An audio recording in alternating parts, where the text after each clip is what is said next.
Welcome in. Let's have a story. This is part of a series of videos where I'm reading To the Lighthouse by Virginia Woolf. In the description you'll find a link to a playlist of all the videos, along with timestamps if you want to skip ahead. If you aren't familiar with Virginia Woolf, know that her writing style is a little unusual. She doesn't use traditional narration or dialogue, but instead puts you inside the minds of the characters and lets you listen in on their stream of consciousness. So it jumps around in strange ways, just like a person's thoughts jump around. The book To the Lighthouse is in 3 parts, each with several chapters. The first part is called The Window. Let's begin. Chapter 5. And even if it isn't fine tomorrow, said Mrs. Ramsay, raising her eyes to glance at William Banks and Lily Bresco as they passed, it will be another day. And now, she said, thinking that Lily's charm was her Chinese eyes, aslant in her white, puckered little face, but it would take a clever man to see it. And now stand up and let me measure your leg, for they might go to the lighthouse after all, and she must see if the stocking did not need to be an inch or 2 longer in the leg. Smiling, for it was an admirable idea that had flashed upon her this very second. William and Lily should marry. She took the heather mixture stocking with its crisscross of steel needles at the mouth of it and measured it against James's leg. My dear, stand still, she said, for in his jealousy, not liking to serve as measuring block for the lighthouse keeper's little boy, James fidgeted purposely. And if he did that, how could she see? Was it too long? Was it too short? She asked. She looked up. What demon possessed him, her youngest, her cherished? And saw the room, saw the chairs, thought them fearfully shabby. Their entrails, as Andrew said the other day, were all over the floor. But then, what was the point, she asked, of buying good chairs to let them spoil up here all through the winter when the house, with only one old woman to see it, positively dripped with wet? Never mind, the rent was precisely 2 pence halfpenny. The children loved it. It did her husband good to be 3,000, or, if she must be accurate, 300 miles from his libraries and his lectures and his disciples. And there was room for visitors. Mats, camp beds, crazy ghosts of chairs and tables whose London life of service was done. They did well enough here. And a photograph or 2 and books. Books, she thought, grew of themselves. She never had time to read them. Alas, even the books that had been given her and inscribed by the hand of the poet himself. For her, whose wishes must be obeyed, the happier Helen of our days, disgraceful to say, she had never read them. And Croom on the mind and Bates on the savage customs of Polynesia. My dear, stand still, she said. Neither of those could one send to the lighthouse. At a certain moment, she supposed, the house would become so shabby that something must be done. If they could be taught to wipe their feet and not bring the beach in with them, that would be something. Crabs she had to allow if Andrew really wished to dissect them. Or if Jasper believed that one could make soup from seaweed, one could not prevent it, or Rose's objects, shells, reeds, stones, for they were gifted, her children, but all in quite different ways. And the result of it was, she sighed, taking in the whole room from floor to ceiling as she held the stocking against James's leg, that things got shabbier and got shabbier summer after summer. The mat was fading, the wallpaper was flapping. You couldn't tell anymore that those were roses on it. Still, if every door in a house is left perpetually open and no lockmaker in the whole of Scotland can mend a bolt, things must spoil. What was the use of flinging a green cashmere shawl over the edge of a picture frame? In 2 weeks, it would be the color of pea soup. But it was the doors that annoyed her. Every door was left open. She listened. The drawing room door was open. The hall door was open. It sounded as if the bedroom doors were open. And certainly the window on the landing was open, for that she had opened herself. The windows should be open and doors shut, simple as it was. Could none of them remember it? She would go into the maids' bedrooms at night and find them sealed like ovens, except for Marie's, the Swiss girl, who would rather go without a bath than without fresh air. But then, at home, she had said, the mountains are so beautiful. She had said that last night, looking out of the window with tears in her eyes.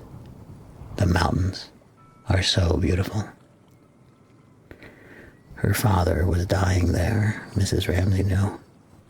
He was leaving them fatherless,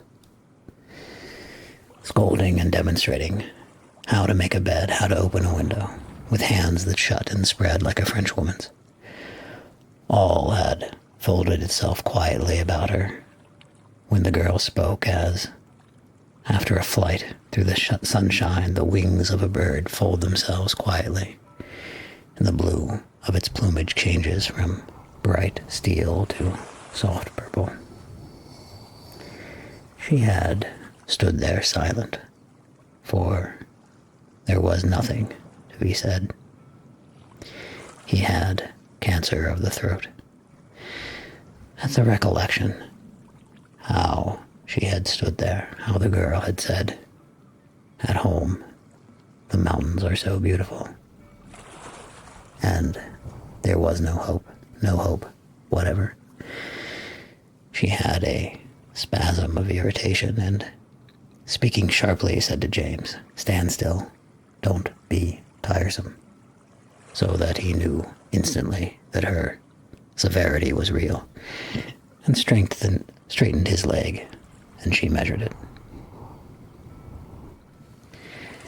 The stocking was too short by half an inch at least, making allowance for the fact that Sorley's little boy would be less well-grown than James.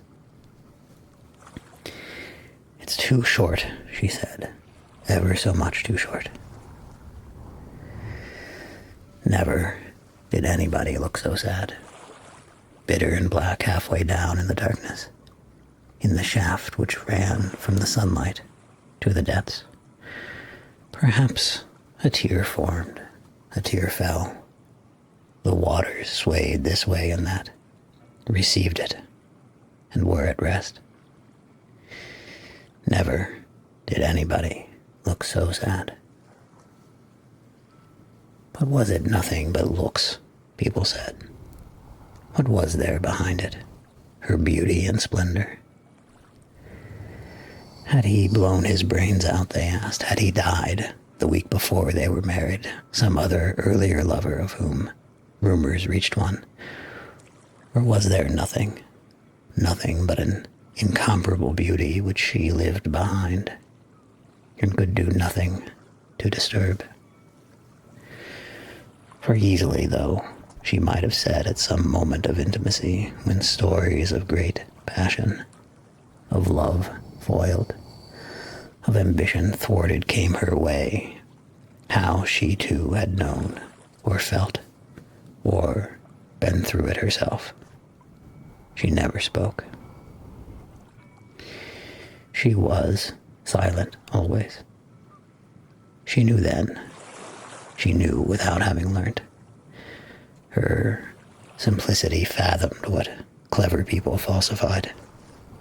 Her singleness of mind made her drop plumb like a stone, alight exact as a bird, gave her naturally this swoop and fall of the spirit upon truth which delighted, eased, sustained, falsely, perhaps. Nature has but little clay, said Mr. Banks once, much moved by her voice on the telephone, though she was only telling him a fact about a train, like that of which she molded you. He saw her at the end of the line, Greek, blue-eyed, straight-nosed. How incongruous it seemed to be telephoning to a woman like that. The Graces assembling seemed to have joined hands in meadows of asphodel to compose that face. Yes, he would catch the 10:30 at Euston. But she's no more aware of her beauty than a child, said Mr. Banks, replacing the receiver and crossing the room to see what progress the workmen were making with a hotel which they were building at the back of his house. And he thought of Mrs. Ramsay as he looked at that stir among the unfinished walls. For always he thought there was something incongruous to be worked in the harmony of her face. She clapped a deerstalker's hat on her head. She ran across the lawn in galoshes to snatch a child from mischief, so that if it was her beauty merely that one thought of, one must remember the quivering thing, the living thing. They were carrying bricks up a little plank as he watched them,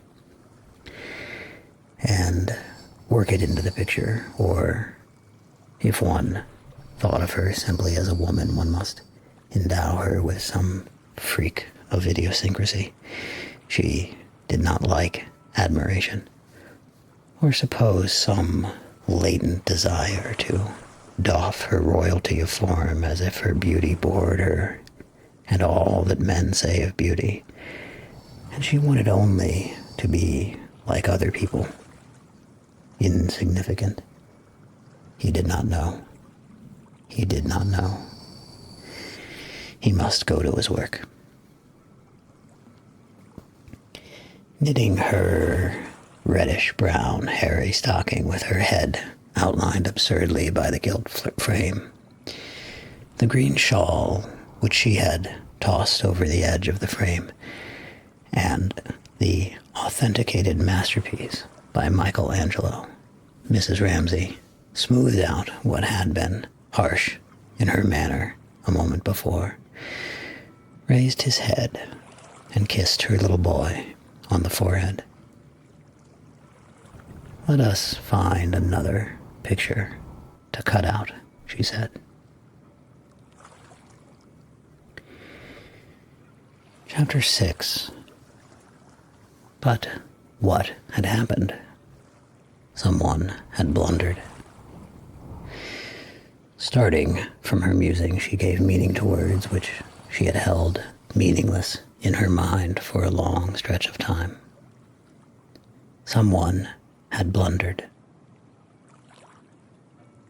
Fixing her short-sighted eyes upon her husband, who was now bearing down upon her, she gazed steadily until his closeness revealed to her, the jingle mated itself in her head, that something had happened, someone had blundered, but she could not, for the life of her, think what.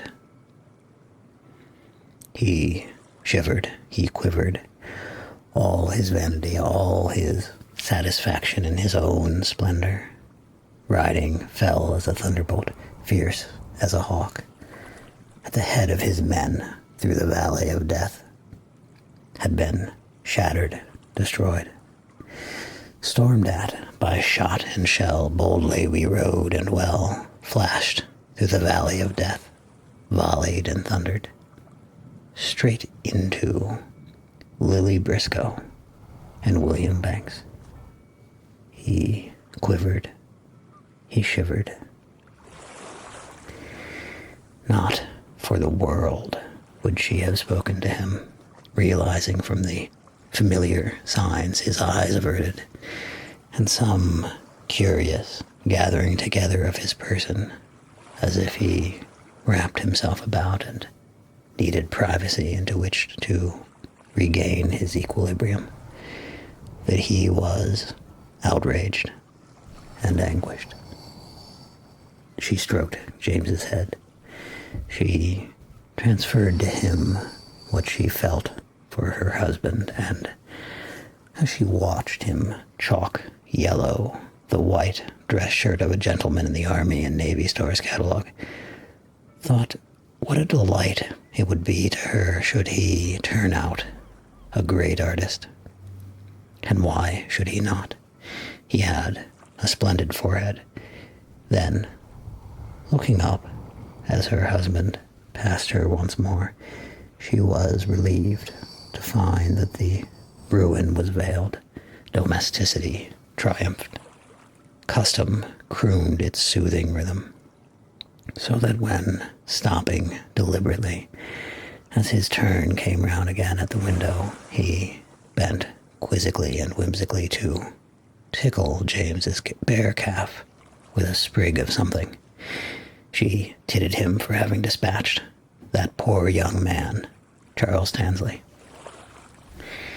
Tansley had had to go in and write his dissertation, he said. James will have to write his dissertation one of these days, he added ironically, flicking his sprig.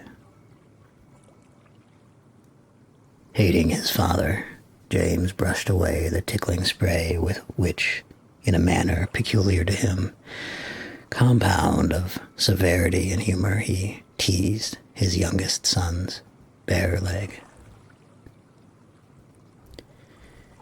She was trying to get these tiresome stockings finished to send to Sorley's little boy tomorrow, said Mrs. Ramsay.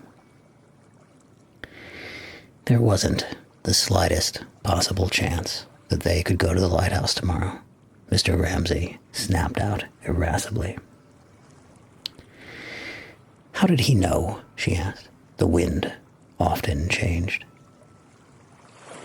The extraordinary irrationality of her remark, the folly of women's minds, enraged him. He had ridden through the valley of death, been shattered and shivered, and now she flew in the face of facts, made his children hope what was utterly out of the question, in effect, told lies. He stamped his foot on the stone step. Damn you, he said. But what had she said? Simply that it might be fine tomorrow. So it might. Not with the barometer falling and the wind due west.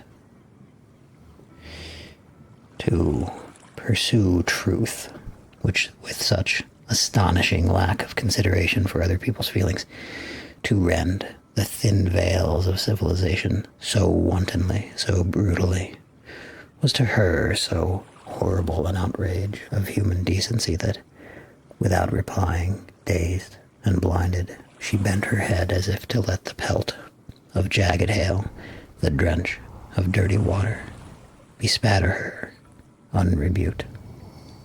There was nothing to be said.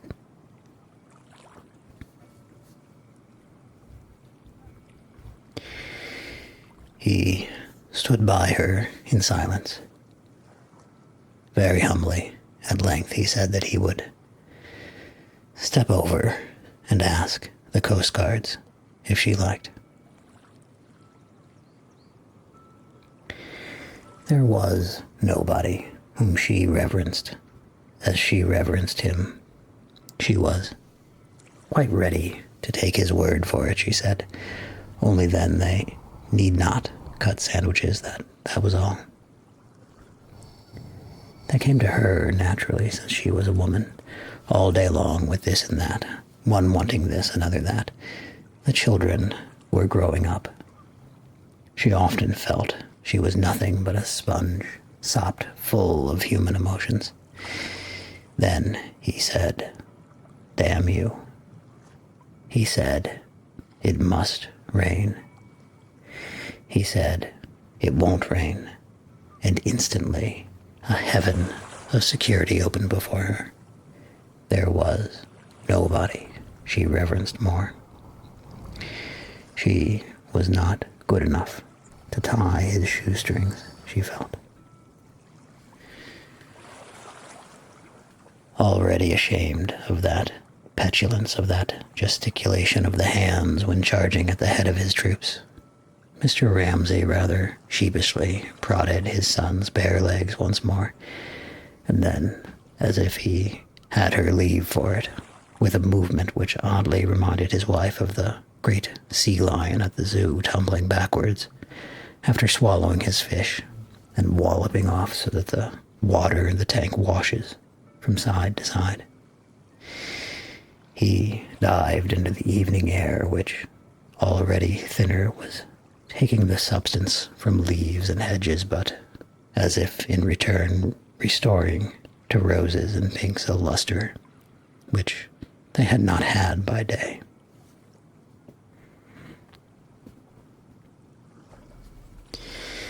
Someone had blundered, he said again, striding off up and down the terrace. But how extraordinarily his note had changed. It was like the cuckoo. In June he gets out of tune, as if he were trying over, tentatively seeking some phrase for a new mood, and having only this at hand, used it, cracked though it was. But it sounded ridiculous. Someone had blundered. Said like that, almost as a question, without any conviction, melodiously. Mrs. Ramsay could not help smiling, and soon, sure enough, walking up and down, he hummed it, dropped it, fell silent. He was safe. He was restored to his privacy. He stopped to light his pipe and looked once at his wife and son in the window. And as one raises one's eyes from a page in an express train and sees a farm, a tree, a cluster of cottages as an illustration, a confirmation of something on the printed page to which one returns fortified and satisfied. So, without his distinguishing either his son or his wife, the sight of them fortified him and satisfied him and consecrated his effort to arrive at a perfectly clear understanding of the problem, which now engaged the energies of his splendid mind. It was a splendid mind, for if thought is like the keyboard of a piano, divided into so many notes, or like the alphabet is ranged in 26 letters, all in order, then his splendid mind had no sort of difficulty in running over those letters one by one, firmly and accurately, until it had reached, say, the letter Q. He reached Q. Very few people in the whole of England ever reach Q. Here, stopping for one moment by the stone urn which held the geraniums, he saw, but now far, far away, like children picking up shells, divinely innocent and occupied with little trifles at their feet and somehow entirely defenseless against a doom which he perceived. His wife and son together in the window. They needed his protection. He gave it them. But after Q, what comes next? After Q, there are a number of letters, the last of which is scarcely visible to mortal eyes, but glimmers red in the distance. Z is only reached once by one man in a generation. Still, if he could reach R, it would be something. Here at least was Q. He dug in his heels at Q. Q he was sure of. Q he could demonstrate. If Q then is Q, R. Here he knocked his pipe out with 2 or 3 resonant taps on the handle of the urn and proceeded. Then R. He braced himself. He clenched himself. Qualities that would have saved a ship's company exposed on a broiling sea with 6 biscuits and a flash of water. Endurance and justice, foresight, devotion, skill came to his help. R's then. What is R? A shudder, like the leathern eyelid of a lizard, flickered over the intensity of his gaze and obscured the letter R. In that flash of darkness he heard people saying he was a failure, that R was beyond him. He would never reach R. On to R once more. R. Qualities that in a desolate expedition across the icy solitudes of the polar region would have made him the leader, the guide, the counselor, whose temper, neither sanguine nor despondent, surveys with equanimity what is to be and faces it, came to his help again. R. The lizard's eye flickered once more. The veins on his forehead bulged.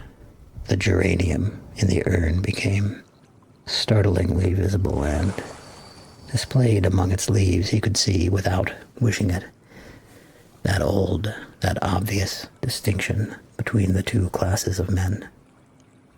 On the one hand, the steady goers of superhuman strength who, plodding and persevering, repeat the whole alphabet in order, 26 letters in all, from start to finish. On the other, the gifted, the inspired who, miraculously, lump all the letters together in one flash, the way of genius.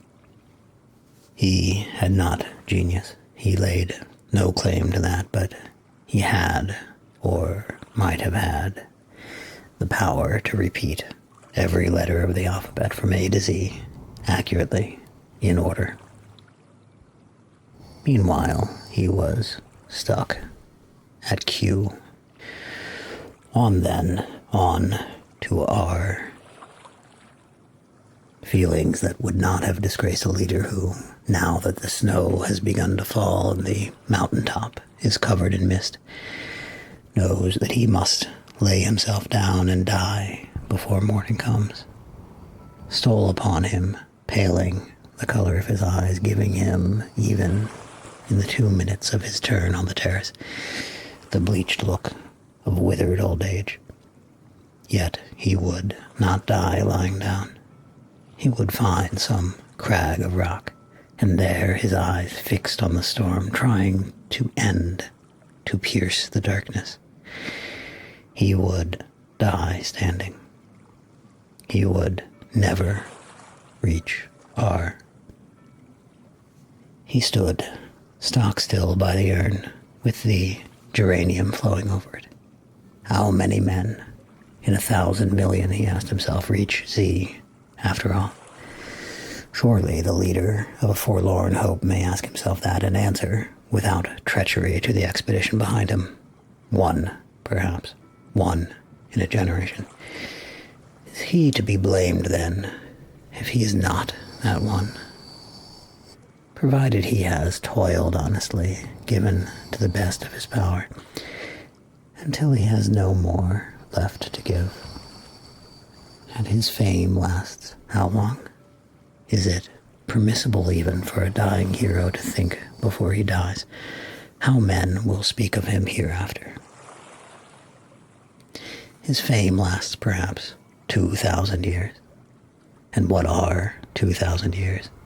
Asked Mr. Ramsay ironically, staring at the hedge. What indeed, if you look from a mountaintop down the long wastes of the ages? The very stone one kicks with one's boot will outlast Shakespeare.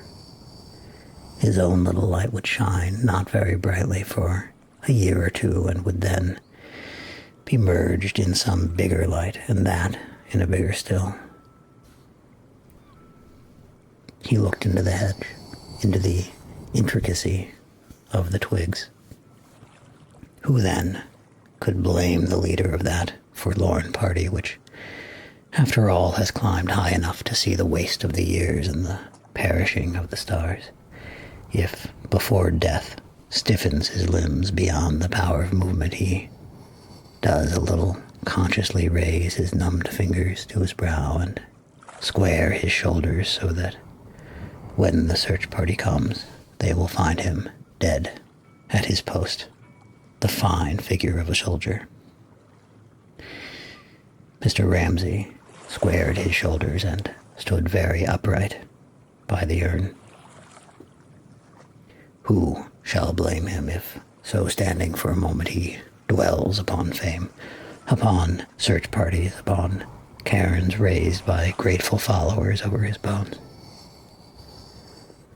Finally, who shall blame the leader of the doomed expedition if, having adventured to the uttermost, and used his strength wholly to the last ounce, and fallen asleep, not much caring if he wakes or not, he now perceives by some pricking in his toes that he lives, and does not, on the whole, object to live, but requires sympathy and whiskey and someone to tell the story of his suffering to at once?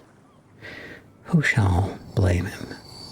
Who will not secretly rejoice when the hero puts his armor off and halts by the window and gazes at his wife and son who, very distant at first, gradually come closer and closer, till lips and book and head are clearly before him, though still lovely and unfamiliar from the intensity of his isolation, and the waste of ages and the perishing of stars. And finally putting his pipe in his pocket and bending his magnificent head before her, who will blame him if he does homage to the beauty of the world? Chapter 7. But his son hated him. He hated him for coming up to them, for stopping and looking down on them. He hated him for interrupting them. He hated him for the exaltation and sublimity of his gestures, for the magnificence of his head, for his exactingness and egotism, for there he stood, commanding them to attend to him. But most of all, he hated the twang and twitter of his father's emotion, which, vibrating round them, disturbed the perfect simplicity and good sense of his relations with his mother.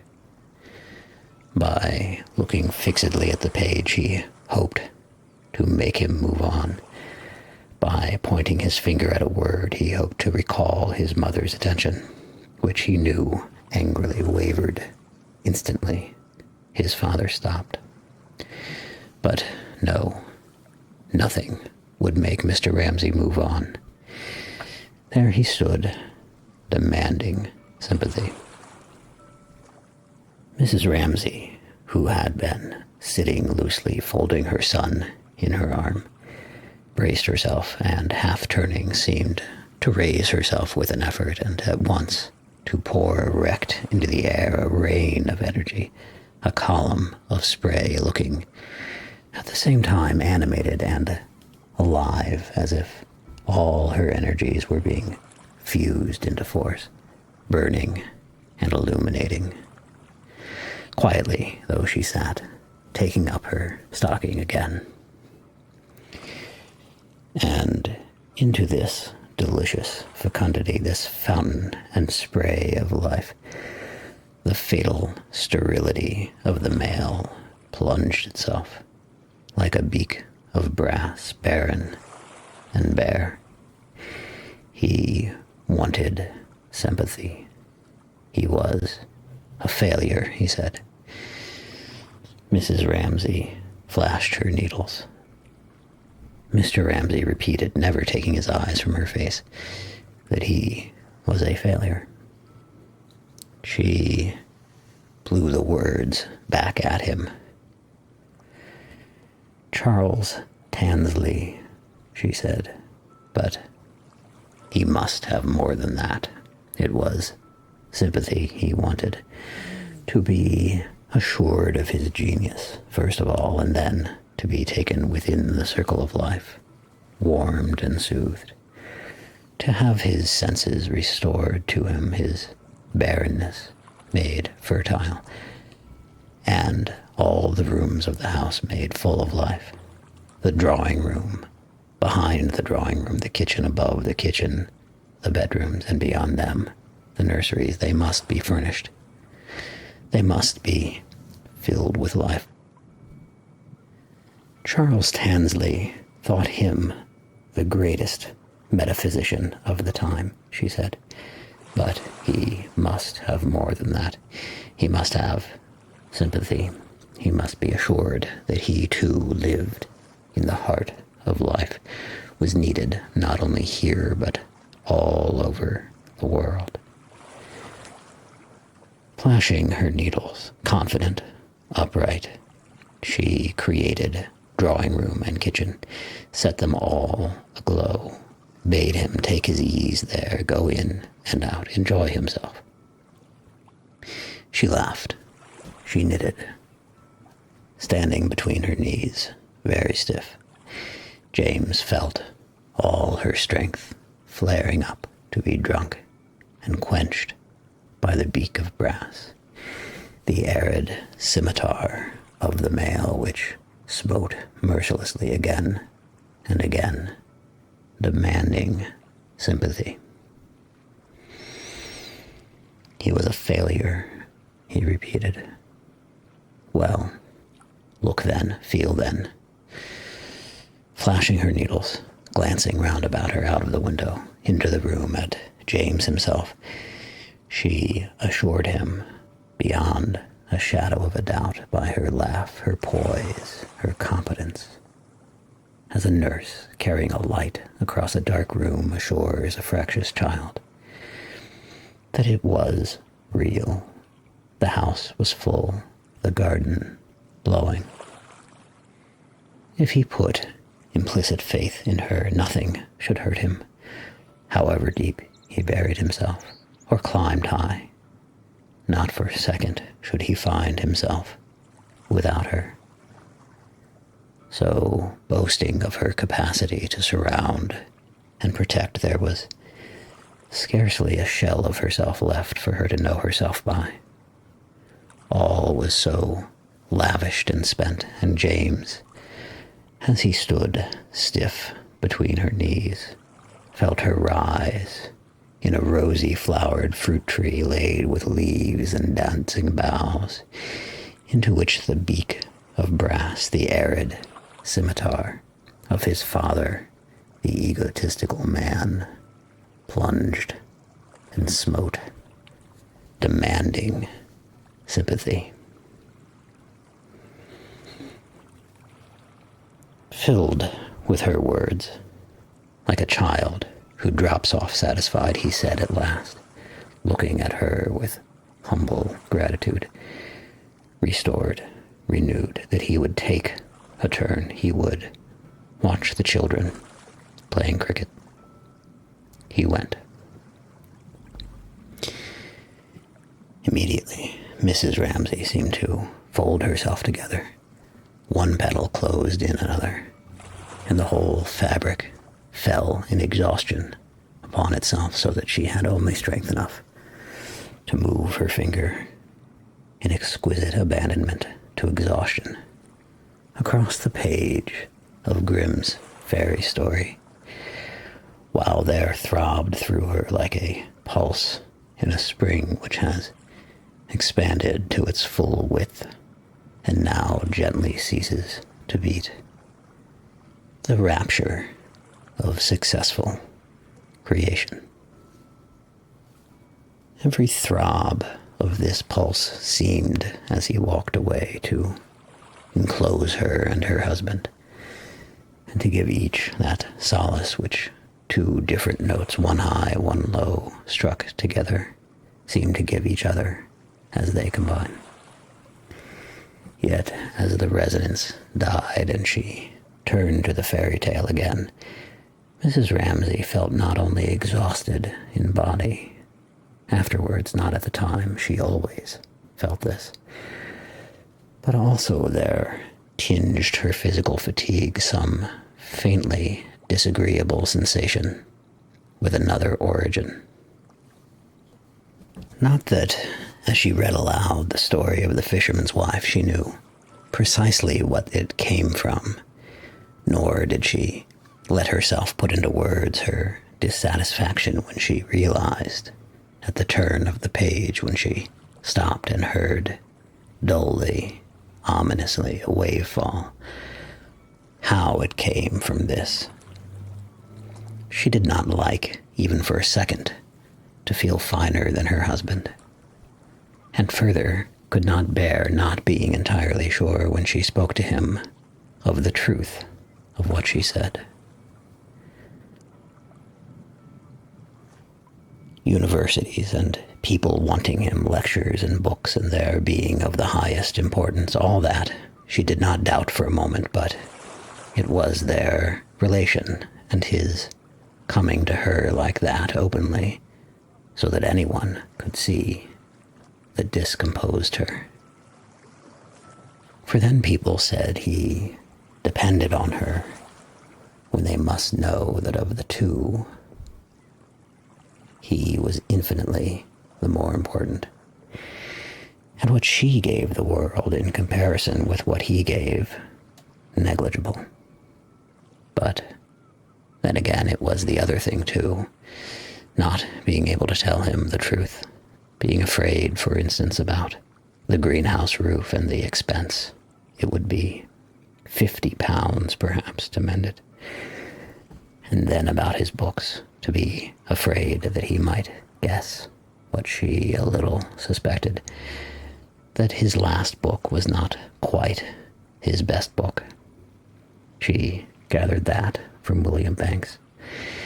And then to hide small daily things, and the children seeing it and the burden it laid on them, all this diminished the entire joy, the pure joy of the two notes sounding together, and let the sound die on her ear now with a dismal flatness. A shadow was on the page. She looked up. It was Augustus Carmichael shuffling past, precisely now, at the very moment when it was painful to be reminded of the inadequacy of human relationships, that the most perfect was flawed and could not bear the examination which, loving her husband with her instinct for truth, she turned upon it. When it was painful to feel herself convicted of unworthiness, and impeded in her proper function by these lies, these exaggerations, it was at this moment, when she was fretted thus ignobly, in the wake of her exultation, that Mr. Carmichael shuffled past in his yellow slippers, and some demon in her made it necessary for her to call out as he passed. "Going indoors, Mr. Carmichael?"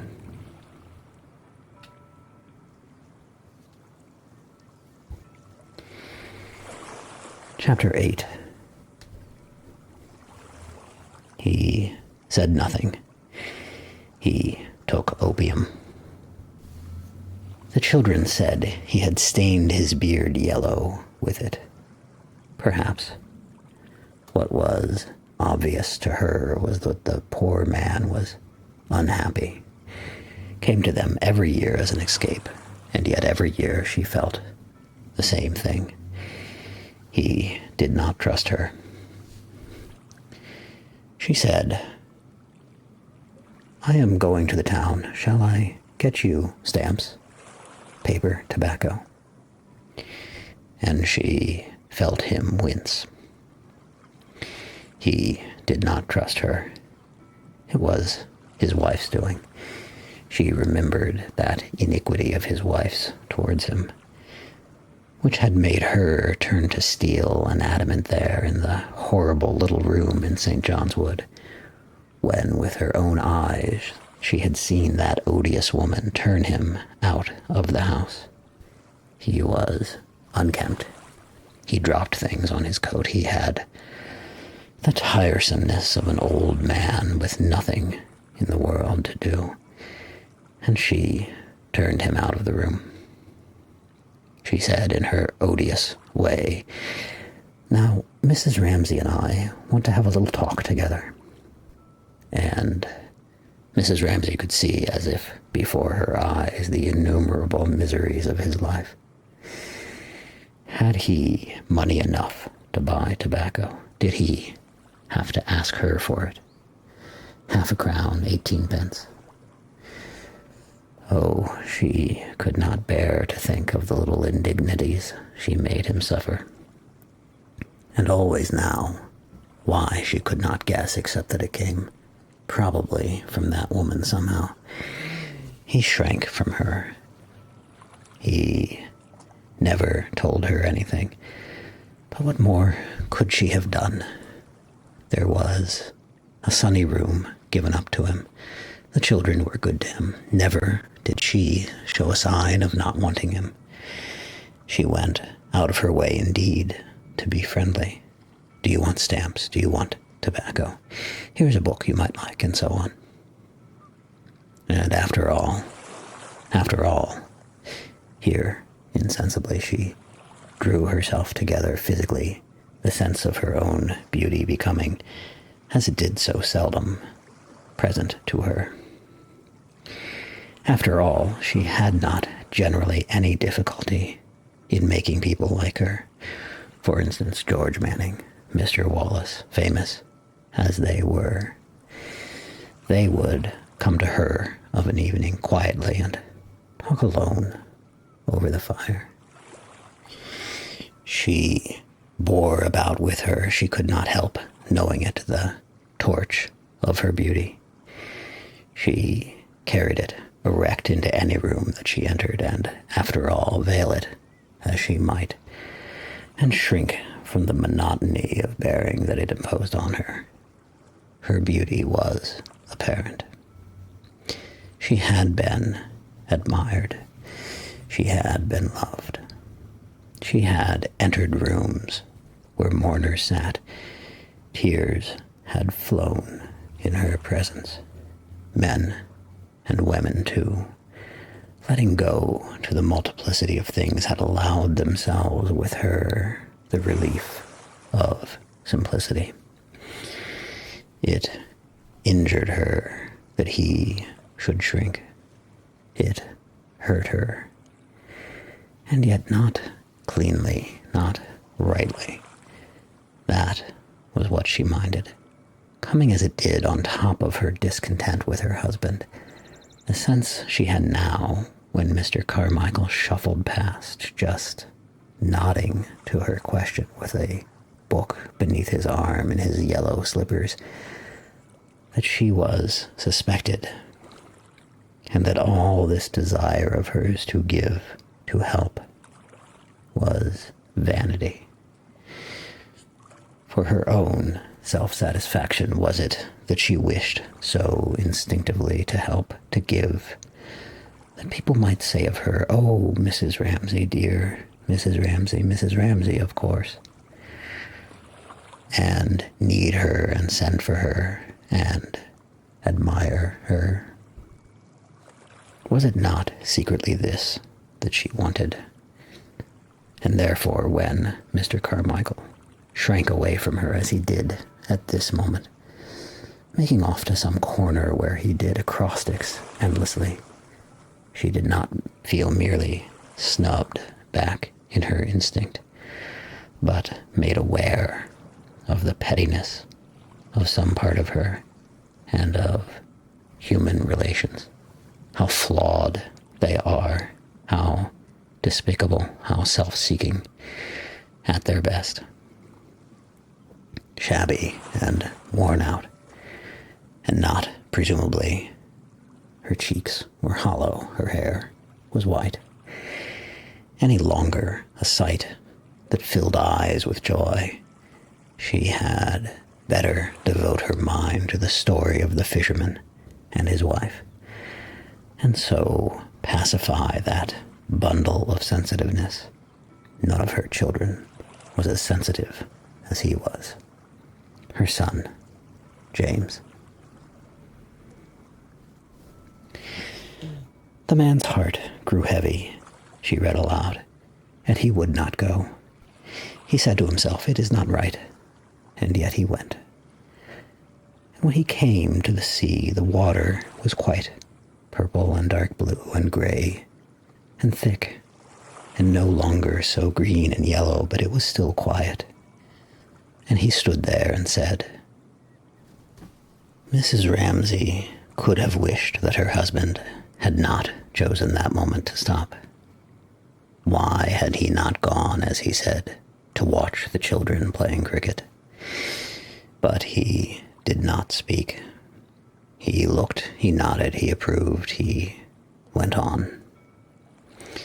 He slipped, seeing before him that hedge which had over and over again rounded some pause, signified some conclusion, seeing his wife and child, seeing again the urns with the trailing of red geraniums which had so often decorated processes of thought, and bore written up among their leaves as if they were scraps of paper on which one scribbles notes in the rush of reading.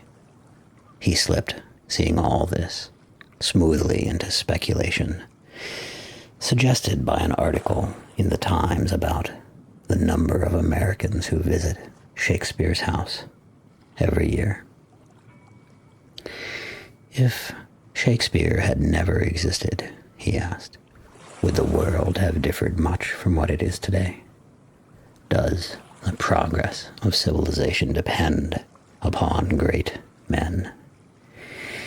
Is it the lot of the average human being better now than in the time of the pharaohs? Is the lot of the average human being, however, he asked himself, the criterion by which we judge the measure of civilization? Possibly not. Possibly the greatest good requires the existence of a slave class. The lift man in the tube is an eternal necessity. The thought was distasteful to him. He tossed his head. To avoid it, he would find some way of snubbing the predominance of the arts. He would argue that the world exists for the average human being, that arts are merely a decoration imposed on top of human life. They do not express it, nor is Shakespeare necessary to it. Not knowing precisely why it was that he wanted to disparage Shakespeare and come to the rescue of the man who stands eternally in the door of the lift, he picked a leaf sharply from the hedge. All this would have to be dished up for the young men at Cardiff next month, he thought. Here, on his terrace, he was merely foraging and picnicking. He threw away the leaf that he had picked so peevishly. Like a man who reaches from his horse to pick a bunch of roses or stuffs his pockets with nuts as he ambles at his ease through lanes and fields of a country known to him from boyhood. It was all familiar, this turning, that style that cut across the fields. Hours he would spend thus with his pipe, of an evening thinking up and down and in and out of the old familiar lanes and columns, which were all stuck about with the history of that campaign there, the life of this statesman here, with poems and with anecdotes, with figures too, this thinker, that soldier, all very brisk and clear. But at length the lane, the field, the common, the fruitful nut tree, and the flowering hedge led him on to that further turn of the road where he dismounted always, tied his horse to a tree, and proceeded on foot alone. He reached the edge of the lawn and looked out on the bay beneath. It was his fate, his peculiarity, whether he wished it or not, to come out thus on a spit of land which the sea is slowly eating away, and there to stand like a desolate seabird, alone. It was his power, his gift, suddenly to shed all superfluities, to shrink and diminish, so that he looked barer and felt sparer even physically, yet lost none of his intensity of mind, and so to stand on his little ledge, facing the dark of human ignorance. How we know nothing and the sea eats away the ground we stand on, that was his fate, his gift. But having thrown away, when he dismounted, all gestures and fripperies, all trophies of nuts and roses, and shrunk so that not only his fame, but even his own name was forgotten by him, kept even in that desolation of vigilance, which spared no phantom and luxuriated in no vision. And it was in this guise that he inspired in William Banks intermittently, and in Charles Tansley obsequiously, and in his wife now, when she looked up and saw him standing at the edge of the lawn, profoundly. Reverence and pity and gratitude, too. As a stake driven into the bed of a channel upon which the gulls perch and the waves beat, inspires in merry boatloads a feeling of gratitude for the duty it is taking upon itself, of marking the channel out there in the floods, alone.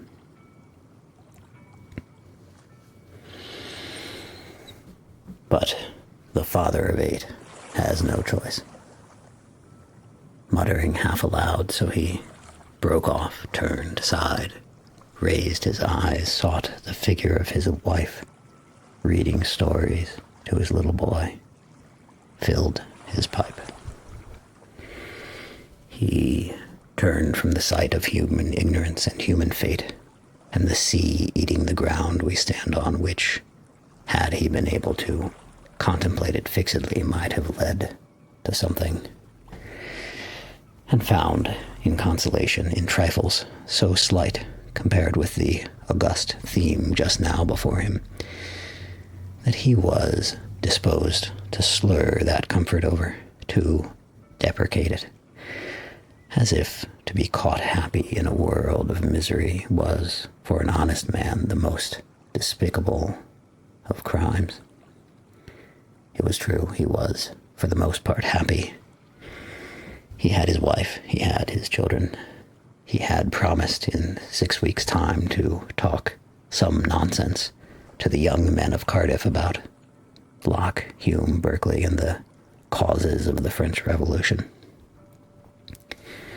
But this, and his pleasure in it, his glory in the phrases he made, in the ardor of youth, in his wife's beauty, in the tributes that reached him from Swansea, Cardiff, Exeter, Southampton, Kidderminster, Oxford, Cambridge, all had to be deprecated and concealed under the phrase talking nonsense, because in effect he had not done the thing he might have done. It was a disguise. It was the refuge of a man afraid to own his feelings, who could not say, "This is what I like. This is what I am," and rather pitiable and distasteful to William Banks and Lily Briscoe, who wondered why such concealments should be necessary, why he always needed praise, why so brave a man in thought should be so timid in life, how strangely he was venerable and laughable at one and the same time. Teaching and preaching is beyond human power, Lily suspected. She was putting away her things. If you are exalted, you must somehow come a cropper. Mrs. Ramsay gave him what he asked too easily. Then the change must be so upsetting, Lily said. He comes in from his books and finds us all playing games and talking nonsense. Imagine what a change from the things he thinks about, she said. He was bearing down upon them. Now he stopped dead and stood looking in silence at the sea. Now he had turned away again.